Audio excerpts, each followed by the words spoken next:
We have a voicemail number. That number is 219-2-DAVID-P. I received many voicemails and questions that are very similar to this, asking whether the riot may not be a pretext for Trump to declare martial law. Okay, let's take a listen. Okay, the problem is that I'm just watching the Trump people attacking the Congress, and then it seems like that the left is playing into their hand by actually making it a big deal, because then it would give the Trump people the chance to call for a martial law. Yeah, so this was brought up a lot during my live streams yesterday.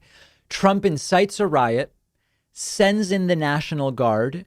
Things are or doesn't, as it seems he refused to, but Mike Pence did. But in any case, uses the riots to say, we need to declare martial law and I'm going to stay in office. I don't think Trump is that organized. And what we've seen in the last 12 hours, not in the last 24, but in the last 12, is that Donald Trump has finally put out a statement saying he's going to leave peacefully on January 20th. It's too late for it to be peaceful, but at least he's saying on the 20th, he will be peaceful.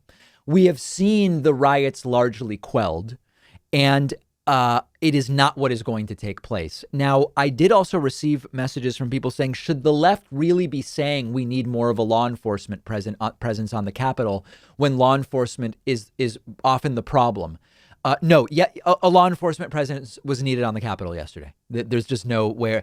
How do you quell what was going on without a law enforcement presence? And I think that the relatively few leftists who were saying that were simply maybe just not thinking about it in the right way. But I don't blame you for wondering, would Trump incite a riot to then create the pretext in which he would declare martial law? I think morally he would have no problem with it. I think the limitations are he's not that organized, and he's already said, I'm leaving, and the riots have calmed down. Now, there are rumors that there are going to be more riots today and even in the days leading up to January 20th.